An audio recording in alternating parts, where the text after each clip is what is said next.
MAME phase. Hello, and welcome to the fifth part of this all-killer, no-filler alternative thing I've been doing for some of April now. Since about the middle of April I've been doing this, where I'm looking at games that are not in the all-killer, no-filler main lists. So, things that you might not have heard of if you're just sticking by those lists, which, I mean, the lists aren't complete, they don't cover everything. They exclude certain genres based on controls and things like that, and just games that whoever wrote the lists just didn't feel anything for, didn't feel fit on the list. So I've been looking at those and hoping people will find something new, interesting, things they might not have seen before. I've also occasionally been talking about bug fixes in the latest versions of MAME and things like that. So I thought I'd start with the one you see in the corner right now, which is Poosho. It sounds maybe more like something that belongs in a toilet, but it is actually a pretty good game. And if you've seen anything like it before, that might be because you've played Jumping Break, which is also by F2 Systems. And this is kind of a sequel to that. It reuses a lot of the assets, but still manages to present an original game using them. So it doesn't play quite the same. It's got new stages and everything else. Good evening, Santori. Thank you for joining. It's always good to see you. And you've been playing B-Rat Boys and Buta-san. Yeah, they are great games, Stephen. So, did you discover those on the stream? I think, was it you mentioned at the end of the stream you hadn't heard of B-Rat Boys before? But, yeah, that's a good one. And this one, if you like your breakout Arkanoid type games, this is a good one. You can jump around, lots of power, lots of sounds. It's a Korean game. It's a fairly late Korean game on Hyperstone-based hardware. But, yeah, this one I like, this one. And it does have an option in service mode to change the background types. I think there are swimsuit options and the like, but it defaults to just tile-based backgrounds. And yes, I think that sound effect is straight from Sonic. You've never played any of the other than before? Okay. Oh, I'm glad you found that, Steve. I am struggling with this game. I did a bit of a practice run on this game earlier and got to stage 20. Help me, I'm in a hurry. But it's much looser playing than a lot of the other breakout Arkanoid style games. You don't even always have to clear all the blocks on the stage. You have to clear a set amount and then it will tell you to break the top of the screen and go up to the next part of the stage. And every 10 stages there is a boss of sorts. But each stage is about 3 different screens. Not the entire bottom of the screen is a hole, so you can drop the ball down, but you can miss the ball in certain parts of the screen. You just got to protect the areas that are a hole. The ball can wrap around, as you can see, left, right. As can you, actually. You can go all the way wrapping around like that, which is different. You don't usually see that. And there are various power-ups to collect, and you collect these rings, and you get a bonus life if you collect all of them, and things like that. So, I mean, the UFO that's carrying away your friend there is the boss you'll fight at the end of the stage, end of stage 10, which is quite a way off, actually. I mean, it's about 30 different screens before you get to stage 10, which is a lot of this type of game, but it manages to stay interesting, although I'm obviously not very good at it. Now, so it does play quite differently in some senses to Poosho. Not identical. This one just seems a bit more over the top, like they've refined it a bit. All these stars dropping down everywhere don't happen on the jumping breaks, so only this Poosho one. And the level layouts, maybe they're a bit easier. Happy Earth Day. Oh, I might have to consider playing a game with Earth in the title then, Bob. And Happy Earth Day to you then. I don't think I have any on the list at the moment. What comes to mind? Earth Joker. I wonder if that's probably one that I can play, because I don't think that'd be on anybody's top list of games. It's a very generic shoot 'em up. There's that much space on the screen for me to fall down. I still managed to drop the ball down it. That is impressively bad play on my part. So yeah, this one was added, I think, was it last year or the year before? Although Jumping Break was added before that. Oh yeah, and if you wait too long or start running out of time, it will start dropping big bombs down on you. This is what I mean by you don't have to clear all the blocks. There's still 4 left there, and it's telling me I can exit the stage at the top already. If I can get the ball where it needs to go. Go on. Oh. Oh. Why did I play this so much better earlier on when I wasn't actually streaming? You don't want to get hit by those, because that happens. You think the Earth was a big mistake. What would you have rather we had then? Just, Mars or a bit of Pluto, small place? Or should we just be living on the surface of the sun? I mean, we probably need a bit more protection and, sun cream sails. Well, wouldn't have any tanning places. I mean, they'd be a bit unnecessary. Yes, Tony, this is a cool game. Very colourful. And it plays well. It's fast and smooth. It's on Hyperstone hardware, so there's minimal slowdown. The processor's more than capable of running it. And like I say, it does have little boss fights as well. And the boss fights are quite creative, because the boss will appear at the first screen of any stage, and you can chase it up to the last screen, or you can probably kill it before. And here we've got a mid-boss sort of stage 5 Space Invaders style thing, which I really need to not just drop the ball on. But, now, it can be a little easy to lose your ball against everything else. That's maybe the only complaint I have, but that's just what you get with a very colourful game. And if you jump around the ball, Eco Fighters would be a good Earth Day game. Yes, it would. I'll have to see if Eco Fighters is one I can play. EDF is on the list. Yeah, EDF is quite a popular one. Eco Fighters not so much, although it is a Capcom game, so there's always a possibility somebody already included it. And there's like bootlegs of Space Invaders called Destination Earth, but I think that'd be cheating a bit. Oh. What about a game where we have to destroy the Earth? No, let's not have a game where we have to destroy the Earth, or where the Earth gets destroyed. That's not good, is it? Plenty of games where that happens. You lose and the planet blows up, just like I did there. So I want to play this until we get to like stage 10 boss, just to show you how that works. Eco Fighters on the list too. That's a shame, but it kind of maybe doesn't surprise me too much, because it's a big name Capcom game, isn't it? And people go, oh, that sort of gives it priority. Although Eco Fighters is best played with the spinner, which is emulated. You can play it with a spinner device. So, you know, I don't want to cheat and put it on just for the sake of showing it with a spinner, because it does have the joystick option. And once I start going down that path,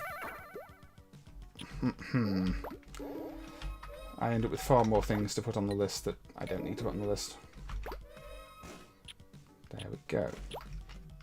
Now I've got my spiky ball, which means it goes straight through things, which is really handy. If I can keep it. And this is one of those that does take into account where you hit the ball, so the direction changes, which is good, because if an Arkanoid game doesn't let you control the ball, it just gets really frustrating. So this one does give you control over the angle just based on, you know, where you hit it. Ooh, I forgot it wrapped around then as well. Oh. Unfortunately, I don't want to miss the ball. Oh dear. That's a can. Get the cannon. I don't believe there's any Captain Planet arcade game, no, Bob. There were some not very good home computer games. But, I remember having Captain Planet on the Amiga and hating it. So, silly.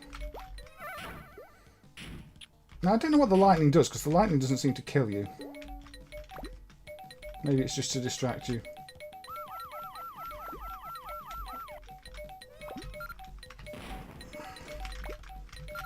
Now, the cannon's a bit trickier to use than you might expect, because you aim it, you hold it down for a certain amount of time, and it aims higher if you have the longer you hold it. It's a bit like Super Locomotive, really, where you're aiming at everything behind you.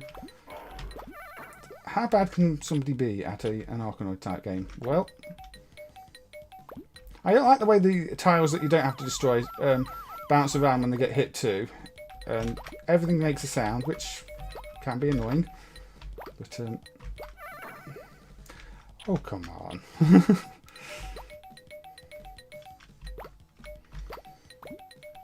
So, I did want to get to stage 10. We might be here all night. What time are we on? I've only been playing it for 13 minutes, apparently. And 3 of those with the warm-up. So, if you don't mind it going ping, ping, ping, ping, ping for another 5-10 minutes, then we're good.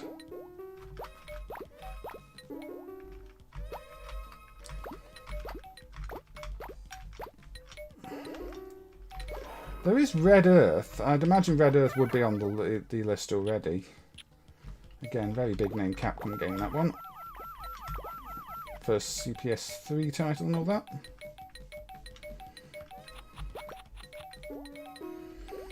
Lollipops. I'll have to check. I mean, Red Earth's not on my list, but that might just be my list being incomplete. Because I've not got everything on. I sort of created a short list based on the initial filtering out of the list. Also, isn't Red Earth just Mars? I mean, I think somebody was just lost. I mean, there's that Third Planet game, but we played that on another stream. Should have saved that for today. I didn't know Earth Day was coming up. Neither Red Earth nor Warzone. Okay. And those are ones I could look at. I'm not especially good at either, and you might not see very good play, but you don't expect that, do you? So, no. I mean, I'm struggling on a game where you just hit a ball in the air.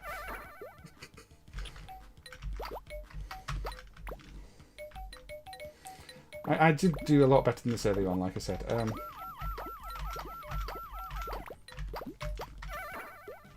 So, Korean game, take all my money. This is one of the cuter breakout style games, and so for me that makes it worth playing.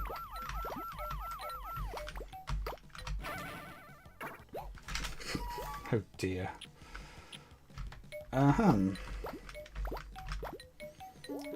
Hooray!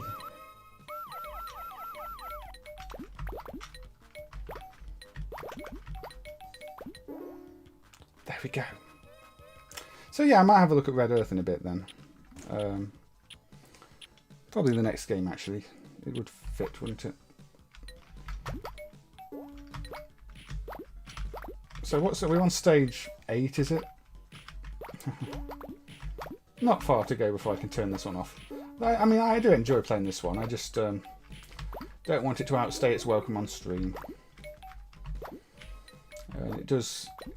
It seems to have a fair bit of content, because if there's only a boss every 10 stages, and each stage is 30, each stage is 3 screens, it must go on for a while, unless there's only like 3 bosses or something. I don't know. I've never played it that far.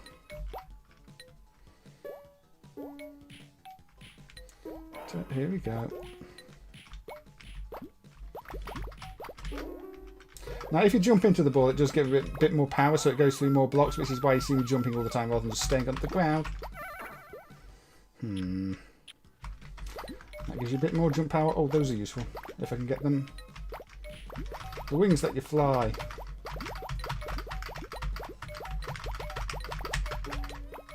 And flying is always good, because you can basically fly under the ball. There we go.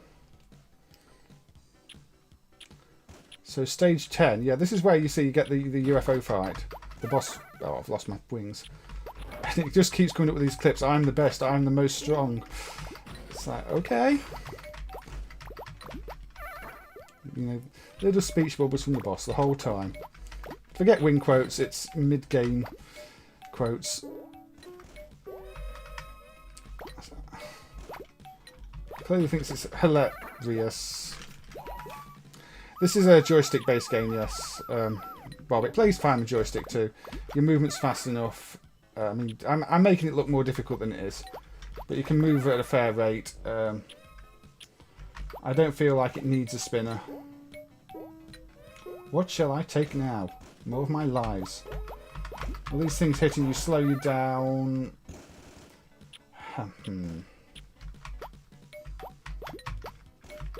I'm the most strong.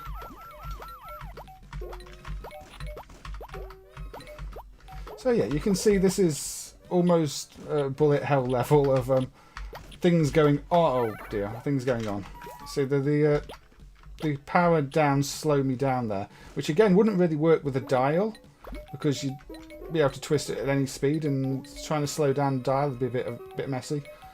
So again, it's designed really around the joystick inputs. There we go. I killed the boss, so it will walk me through the next stages. We get a little animation at the end of every 10 stages. There you go. So I didn't have to do that stage. Didn't have to do that stage.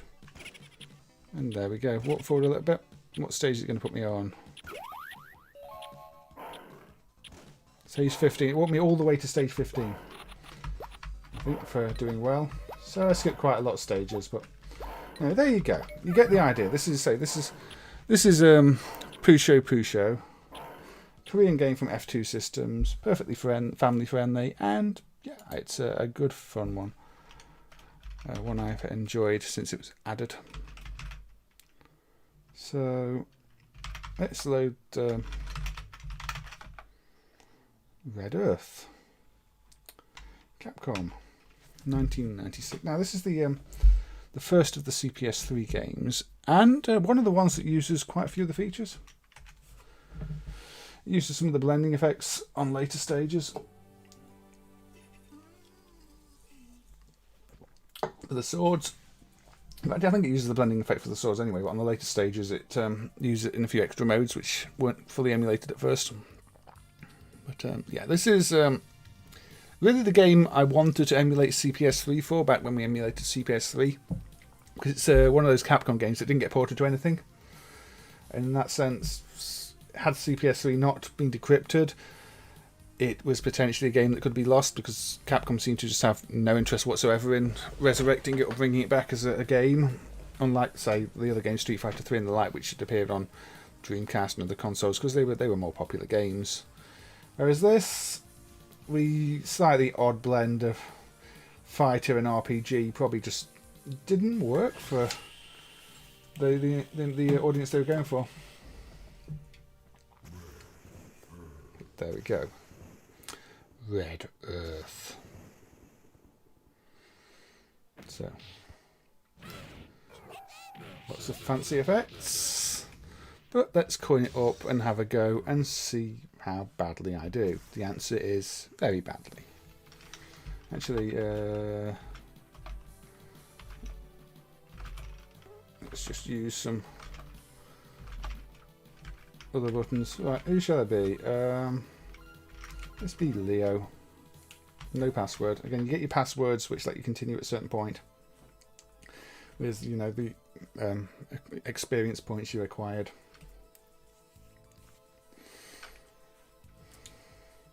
Well drawn art, as you'd expect from a Capcom game. It's a really well designed game. I mean, if the rest of the CPS3 content had been original like this, and not just more Street Fighter games and another fighting game with JoJo, which tend to just follow the same formula, I think the platform might have been better remembered.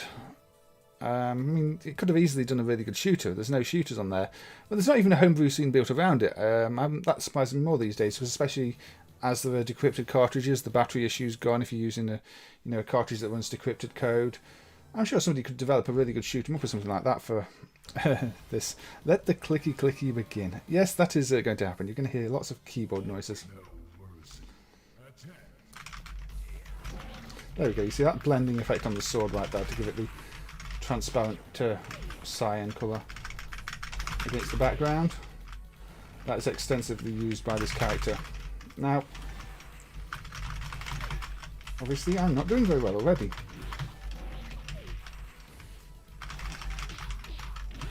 You've got your 6 buttons because it's a Capcom game and they will do something different. And I'm being beaten up by a big dinosaur with a horn. Is it a uni dinosaur? I don't know. There we go. That's a nice still of the blending actually in action there, isn't it? So the Hauser has been defeated by Leo, who is naturally quite a lion-like fighter. Now, some of it's not real transparencies. The clouds here are just flickery effects, which you can probably tell. But, you know, the flickery effects work okay. It's an effective way of doing transparency on on older hardware. They could have used probably a better effect on CPS, but they opted not to.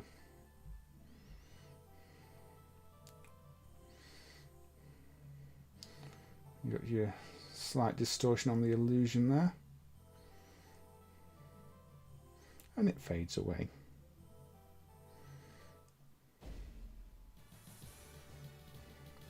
Level up. You see, I've reached level 2. I'm resistant to fire, which might come in handy. You'll notice Uranus is in the top corner.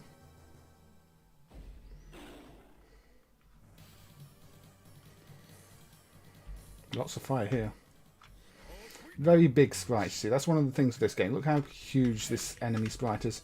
You've got your zoom in, zoom out. So it's really making good use of the hardware. And so it makes you think there was a lot of potential there for CPS3 that just was never realised really with any of the games that were released on it.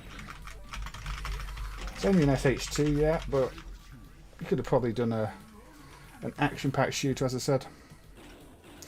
Yeah, I mean, there were reliability issues. If you look at Street Fighter 3, the second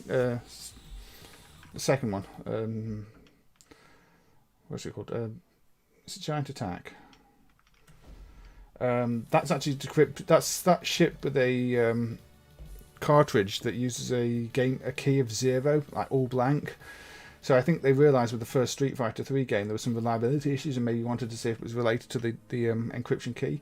So I'm not sure if a Street Fighter 3 second impact thing would actually be able to die, or you know, maybe it could corrupt in different ways. But the actual key itself is all zeros. which makes you wonder.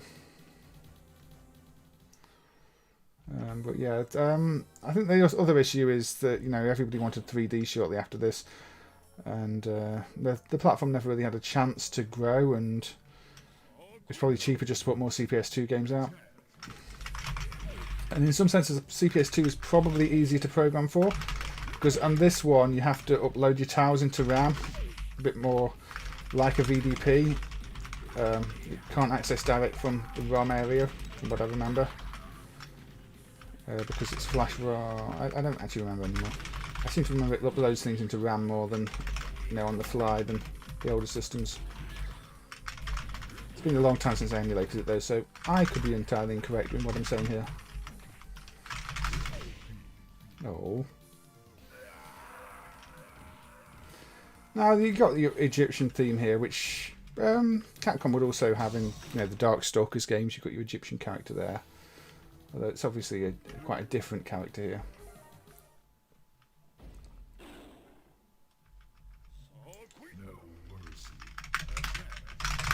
Now the boss health hasn't gone up. The gems are a little bit like, what is it, Marvel superheroes. This also doesn't have Q sound. This is sounds built into the CPU. Maybe Capcom like Q sound better than the sound on this. That could be another contributing factor to not using CPS3 as much. Well, I think these sound fine.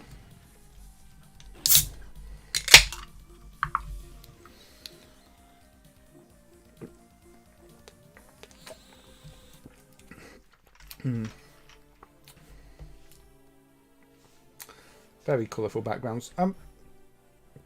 Again, though, a lot of the features of the hardware were only used in one place. It's one of those pieces of hardware. The highest colour background mode is, for example, only used in one stage on one of the Street Fighter games. Which is really strange, but again, that's going to be using more memory, more story space. So maybe they just didn't feel it was needed in other places. It's got hardware decompression, RLE stuff for the different modes. What am I doing? Top down. Which, interestingly, is the same as found on some set of hardware. I think I mentioned that before.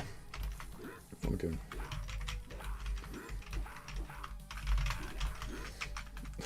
What am I doing with this? I don't know where I'm meant to be hitting it.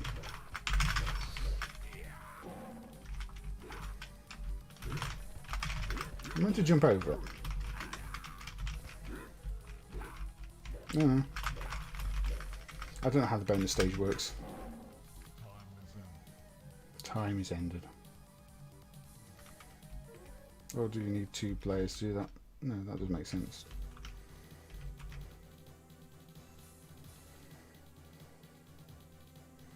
So, let's go to the next stage.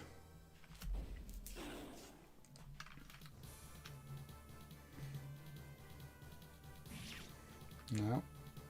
This is one of those where you're up against bosses where you don't get to control the bosses, which again maybe is why it wasn't too popular with every player. People want a big selection of characters, and this meant for like just the 4 selectable characters against bigger bosses, similar to, you know, Monster Mall's the Konami one and a few others. So maybe just not the formula players wanted. Breakdancing bonus stage. Yes, I probably was doing a bit of dancing, a bit of roaring, you know, showing off the manly lion side of Leo here.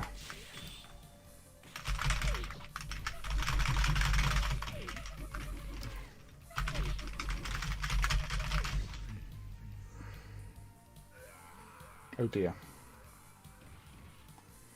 Yeah, I mean, look at the character art. It's such good character art. We will continue. We'll play this for a little bit longer. We're on half an hour now. I'm not going to play the other character. Let's stick with Leo, because, you know, we're loyal to Leo here. There's nobody with sunglasses. No ninjas.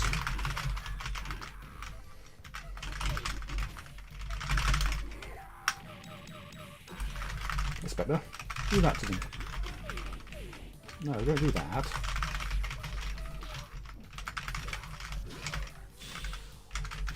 Am I winning? Not really. I'm pretending to win. I'm winning by putting more money in the machine, and that's about the only way in which I'm winning. Getting lots of experience though, look. Get my health back, that's always handy. There are tile maps. They're kind of floating sprite-based tile maps. Again, it's very setter-like. So the tile maps are basically really big sprites, but with specific entries.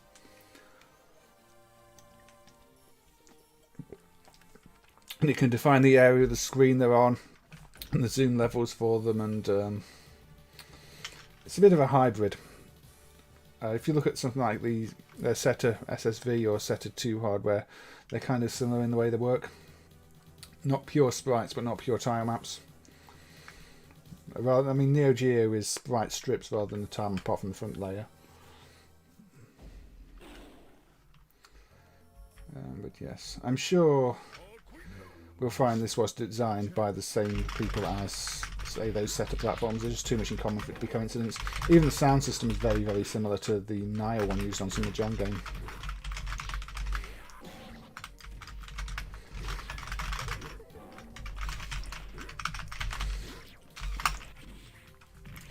Now, this flying thing is reminding me of the Last Apostle Puppet Show game that had an annoying flying enemy that was really one of the most annoying game in that game, enemies in that game.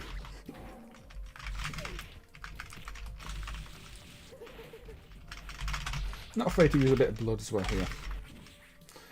Oh dear. See, definitely winning.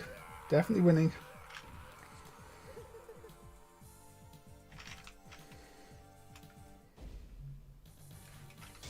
Come on. This will be the last credit I put in this one, then we'll move on to another game.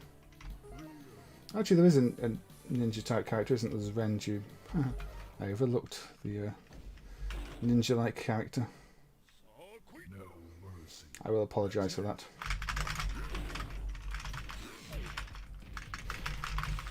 Yeah, they'd say there were reliability problems with CPS3 and CPS2, but more so CPS3 by the sounds of it.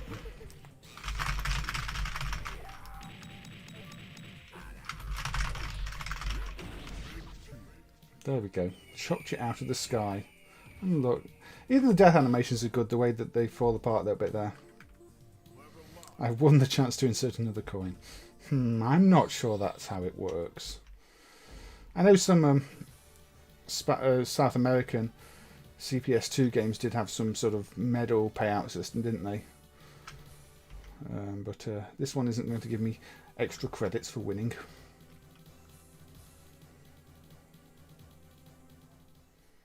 Crypt.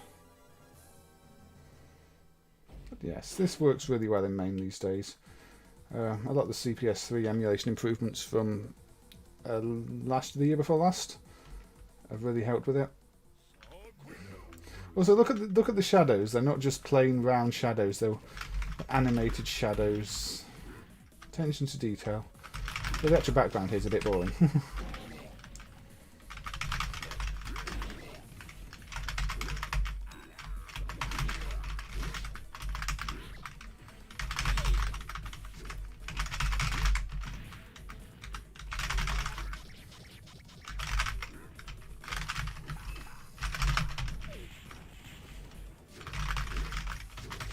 We're seeing Arnold's Conan when Leo does his victory pose. I suppose that's not too surprising, is it? I think it's that type of... It's that kind of character. Ooh.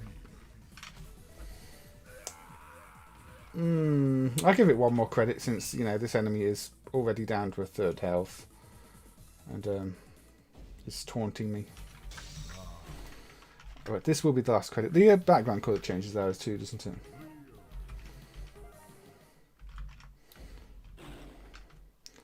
So now this, I guess this is enraged state enemy because it changed colour to red halfway through the fight.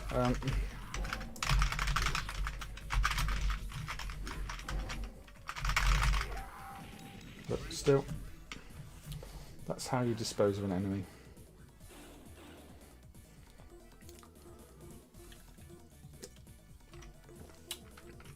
No, I don't win another credit for doing that stage 2. The monsters are desperate to stop me from entering. They must be hiding something. No.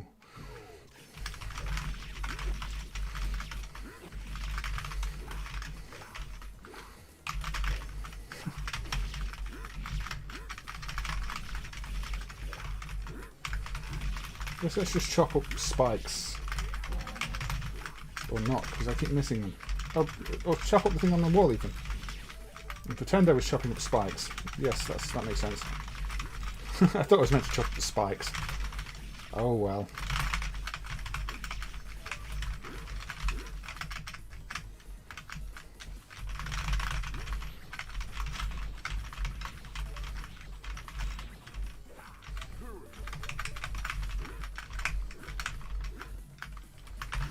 No, I did get the one at the top here. Top needs super jump. Yeah, maybe I should use the super jump. How do you use? I can't even remember how you use the super jump. Is it down up?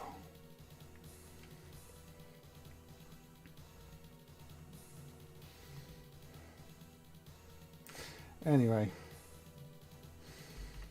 I just wanted to show this one off because it wasn't on my original plan, but since Bob did mention it was Earth Day and we discovered that, you know, this wasn't on the all killer list, became eligible.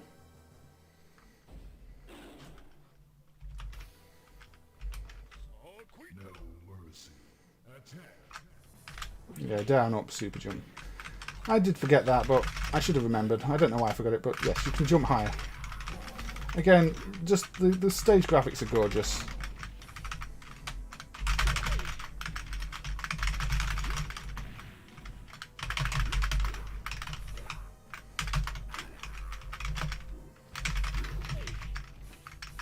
Good evening, Cosmic. Thank you for joining. I hope you're doing well. There we go. That big green blending effect there is one of the special hardware features. To match my blue blending effect. It just gives that intensity, you know, that this is a really powerful weapon because it changes the colour of everything behind it. Very effective. It's palette manipulation rather than proper blending. It uses higher palette values if that pen is drawn, so the blended colours are in the palette. There you go, that's a nice pause action shot of that blending effect I was talking about. And those weren't always correct on older versions of MAME.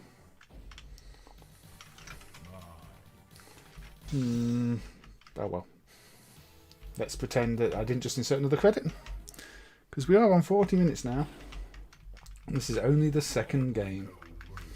But, you know, it's kind of a good one to have a look at, isn't it? I'm sure button mashing my way through it is the best way to show everybody how good I am at game. You know, that's a lie. This is why sometimes we rely on people who are good at games to be able to play them. So you can just load up a replay file or something and go, oh yeah, I see how to do that move. I can see where that effect is missing.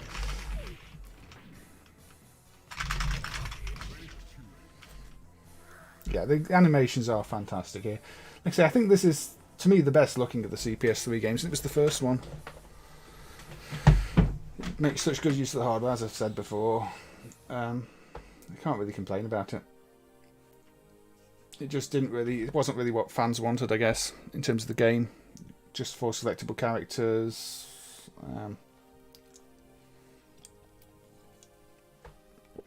This is the second to last boss. Is that your way of saying credit feed your way through the whole game?